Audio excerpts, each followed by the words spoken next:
I think it'd be fabulous to have him as Secretary of State. He's already known worldwide.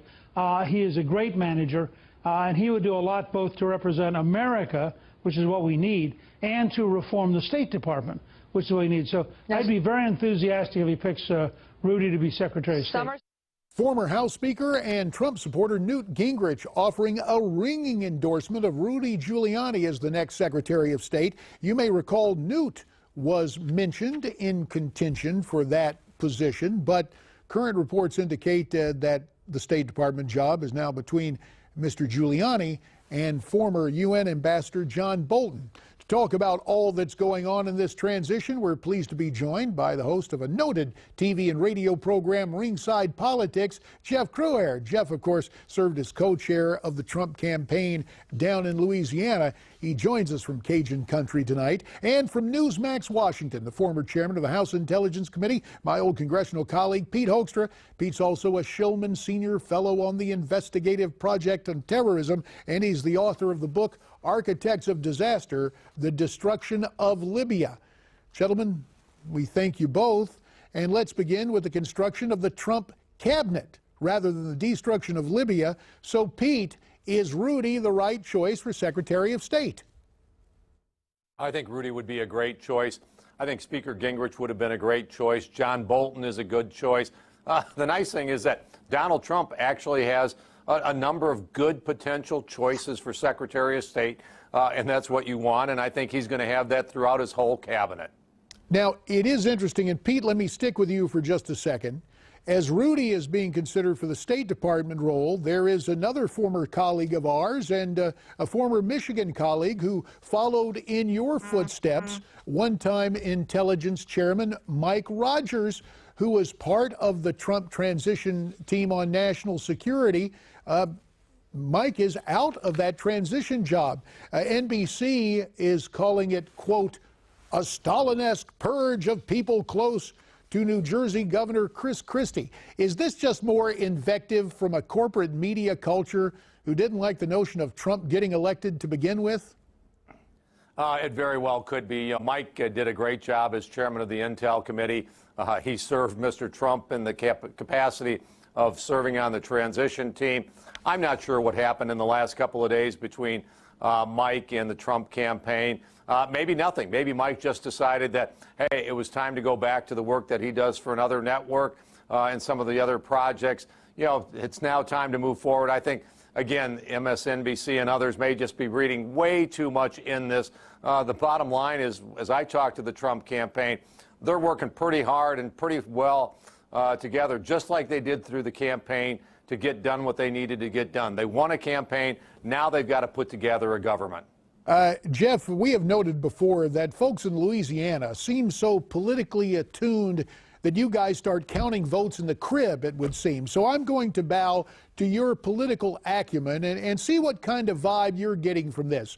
Is there truth in the corporate media reports of disarray in the Trump transition, or is this just hard work and they have to put together the right people and put them in the right spots?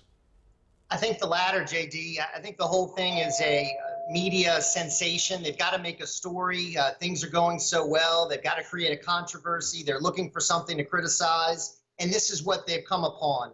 I think it was probably a very good move to put Mike Pence as head of the transition, move Chris Christie out. I think as far as Secretary of State, JD, I'd love to see Rudy Giuliani there. I think Trump needs a loyalist there, and no one has been more loyal to him than Rudy Giuliani. I think he is the guy I would select for that position. In fact, if you think back to past history about the State Department, there used to be a term present at the creation. And Rudy, for all intents and purposes in the Trump campaign, was present at the creation. Now, Pete Hoekstra, you came along to the Trump banner after backing John Kasich. You've publicly shared your disappointment with Governor Kasich for failing to get right with Mr. Trump prior to the election. Now everything is in order. And Pete, I am in a delicious position tonight because you're in the news. There are reports saying that you could be the next director of Central Intelligence. Can you let us in on that? Have you spoken to anyone in the transition? And if you can't disclose that, let me just ask you, are you interested as we see that famous picture of you aboard Trump Force One enjoying a fast food lunch? Are you interested in taking over the CIA and having an executive office there at Langley? The JD, serving in this administration would be an honor. Having the opportunity to get back in public service would be an honor. But this is a call that Mr. Trump needs to make. You know, he needs to have someone that he can have total confidence in at the CIA, at the Director of National Intelligence. So, you know, he has expressed his concern about, you know, the quality of the intelligence that has been prepared and presented to presidents and those types of things. So he needs to make sure that he's got someone that he has total confidence in that position. You know, if he gets down to the point where he says, hey, I'd like Pete Hoekstra to serve there, or maybe in some other capacity in his administration, I'd really take a look at it and serve in that position, and it would be a great honor. All right, again, without being specific, if called upon, chances are you would serve. You can say that without qualification tonight.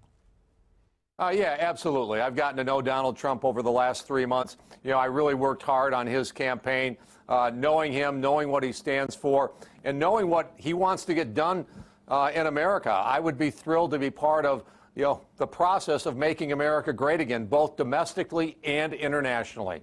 Jeff Crouere, I don't know if this story came from Louisiana, but you've heard it, the story of the Southern legislator who says, well, some of my friends are for it and some of my friends are against it, so I'm going to stick with my friends. We can almost apply that to a non-Southerner, a guy from Wisconsin who's the Speaker of the House, Paul Ryan.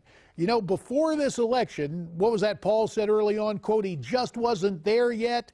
Then he said, well, I'll support the Republican nominee, not mentioning Donald Trump by name. But now here we are on this side of the election. And today, a unanimous vote of confidence, if you will, for Speaker Ryan from his Republican peers heading into the next Congress. Will Paul Ryan be someone without qualification to lead the charge for the Trump administration legislatively?